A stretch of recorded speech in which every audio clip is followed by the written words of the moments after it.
Happy evening to you, Wealthy Nation. Thanks for sticking with us through this Interconnectedness series. I'm Adrian, and as you know, we've been talking about how nature is all connected to itself and with us as well. We've given some examples such as trees communicating underground through networks of fungi that are acting as sort of a neural network of the forest, animating our soil, bringing life to dirt, literally allowing these plants to communicate. We've talked about the chemical response signals of trees as well, communicating through chemicals released by their leaves and then traveling in the air above ground in order to warn other trees about impending danger with enough sophistication to know exactly the animal that is feasting on your leaves.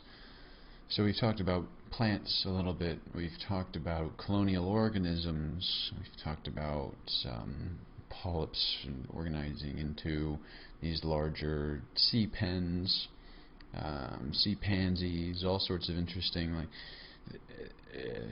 symbiotic organisms that allow these tiny things to have a global presence. A colonial distribution is called. So we've talked about some of that as well. And then we went into quantum physics, and we talked about really cutting edge research in how everything at the quantum level is connected, how we are all one unified fabric of the universe.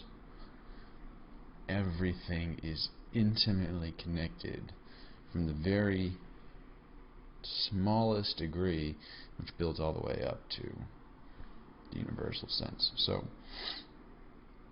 we talked about all of this because once we appreciate that nature is interconnected, that we are a part of it, not apart from it, as we say, it becomes clear that we need new ways of doing business. We can't continue blind deforestation, dumping our garbage without consideration for the consequences. And we're at a point where consideration for the consequences is not even enough. We need to reverse some serious damage before we start to poison our own water, food, and air supply. Doesn't get too much worse than that. So the reason that we took this path along the journey of interconnectedness, the interconnectedness of things, interconnectedness of nature, I've called it many names, I'm sure. We took this journey because it's important to understand that we can choose how we live our lives. And so why not choose a lifestyle that embraces symbiosis with nature, that embraces our connectedness with each other, either people and with plants and animals in our environment? Why do we continue to isolate and insulate ourselves in houses,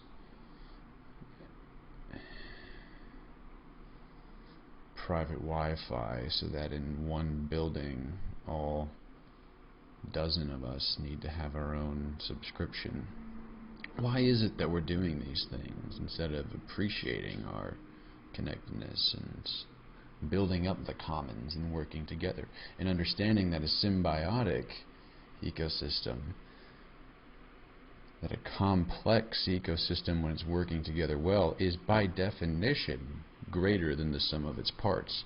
We have the potential to be so much greater than just the sum of our constituent parts if we all work together, because there's us, there's me, there's you, there's the actual dynamic of us working together and working with everybody else that adds a layer on top that ultimately it really is greater than the sum of its parts. So symbiosis is a powerful thing.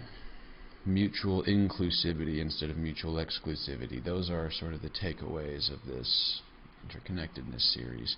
We want to understand that nature is a certain way. We used to think it was a different way. And based on the way we do business, the way we live our lives now, it made sense with the old way of thinking. But now we know nature's different. So it's time for us to catch up. That's what this has been about. I hope you enjoyed the Interconnectedness series. I love each and every one of you. Take care, Wealthy Nation. See you soon.